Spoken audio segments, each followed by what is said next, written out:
2005? I can't believe this is 2005 already.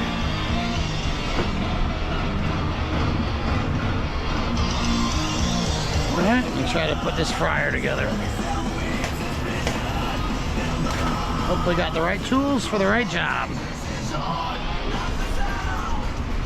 Rotary breaking its back.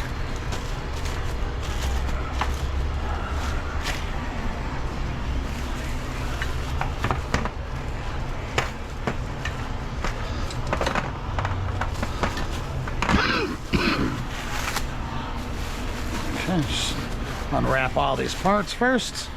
So a little backstory here. We've got 2 brand new fryers that I got over here not even 6 months ago. Brand new, you know, pretty much. I mean, we clean them very clean. You know, there's no buildup, no gunk. One of this one, I think the thermal pile. I don't know. I'm not a technician. So the pilot light won't stay lit. So I'm gonna replace it and get that other one warrantied. It takes forever to get anything warranty work. So I gotta make sure the business is good, taken care of. So I'm going to, I bought, you know, this is, in the restaurant business, you know what it is. It's a boat. Bust out another $1,000. So $1,000, close this. $1,000 on a new fryer. And that's a cheap fryer. You know, that's not a very well named Pt1 Fryolator. It's El Cheapo Fryolator, you know, but that's what I got on me now. And if I'm gonna get that other one, which I paid quite a bit more for, that Patriot, which is a open pot fryer, and I'll explain that to you when I'm done with this. I hope you got a good view. These are just the legs. This is a very basic operation. You know, it's just like putting, you know, it's like a kid in the can, you know, or Christmas morning. You're putting all that, all those little parts on your kid's bike. Every one of them happens to be wrapped in bubble wrap, so I get a little bit of a, you know, Wednesday morning frustration. I got in a little bit early today. This really should have been done Saturday, but I've been putting my team through hell, making sure they appreciate what it is like to have 2 fryers.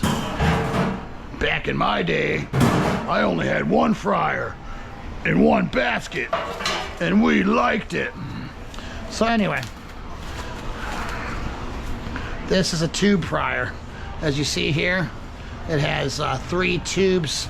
This is where the gas comes through, fired through this way, and heats up the oil on this way. The other ones that I have are open pot. It goes into one. There's not one of this, so stuff can get stuck under this. I don't like this because stuff can get stuck under these. But if you clean them every other day, you have no problem with this type of fryer either. You know. So. Yay. Okay. So let's see the parts. Pots. I need the pots. You got the pots? All right. This is the, I put a few of these together, so I don't want to say I'm a professional, because believe me, if I was a wrencher, I wouldn't be cooking. I'd be wrenching, because they're paying very well right now for wrenchers. But I don't have the patience, as you'll probably see further along in this video. Unedited, unadulterated, uncensored. So I'll probably drop a few, so be careful. Heed the warning. Come on. Come on. There we go. So obviously, this is the part of the fryer. Yeah, I'm a professional. Okay, there we go. I'm a real pro. This is the part of the fryer that obviously the exhaust goes up. All right, and this will be the first one. I pre-matched what I usually don't do. I actually had the right tool for the right job, and I usually don't are usually digging in. What is it? What is it? I can't look at something and be like, oh, that's a, you know, 5/16 hex.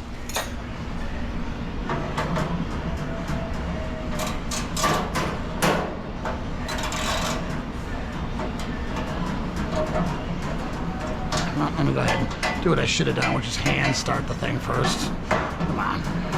I'm not a rookie. Yeah.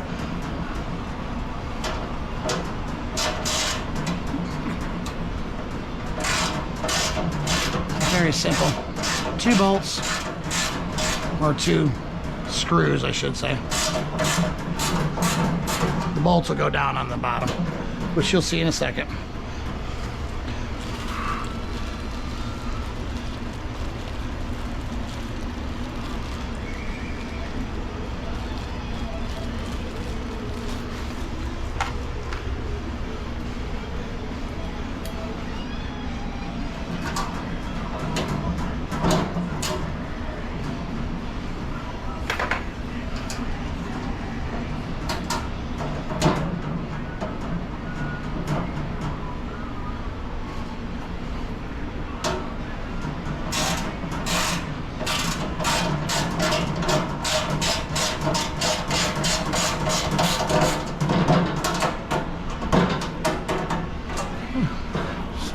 That. Great. It's perfect. Obviously, writing's going to go on the wall.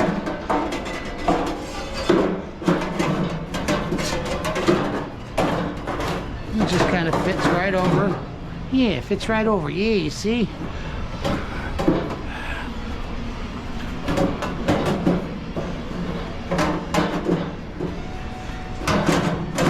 There we go. Fits right over there. You see? And then your holes should line up, if any.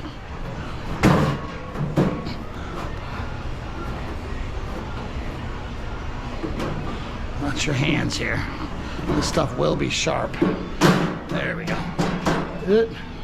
All right, that stuff will be sharp, so be careful, you know, if you do decide to start to do your own stunts.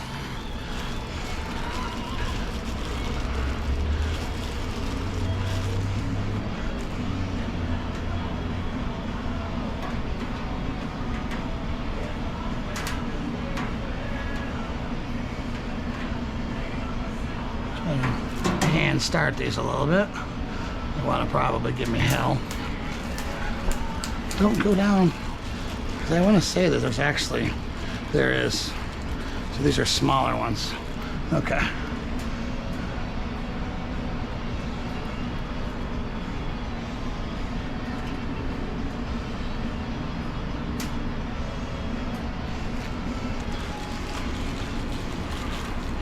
Why they would give me so many different sizes and then put them in the same bag. So let's try that.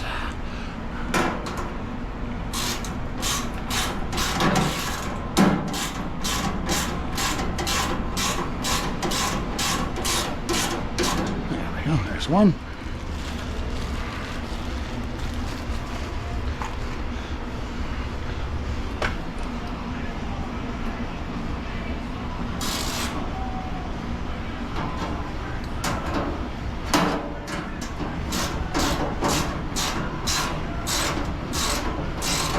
Look at me wrenching. Got that part on.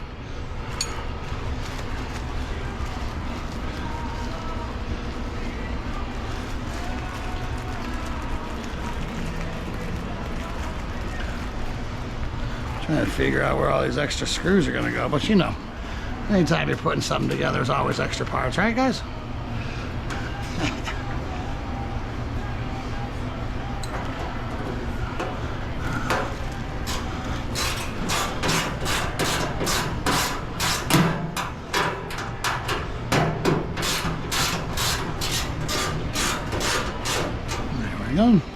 And as you can see, I always go 1, 1, 1, 1.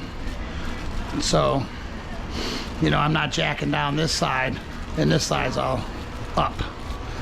So just like you're doing a tire on a car, kind of kitty corner. Never tighten them down.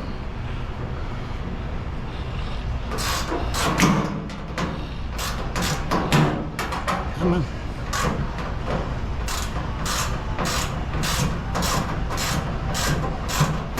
Solid right on. Tell you what, and move this to sweep under it last night. I can see that. See? Sometimes you gotta tell people every day you gotta move stuff. You can't just sweep and mop around stuff. It doesn't work. There we go. I got one more big screw. Screw it. I should have another one down there that I dropped. I'll get that. Of course, I should have picked it up right when I dropped it because I don't see it.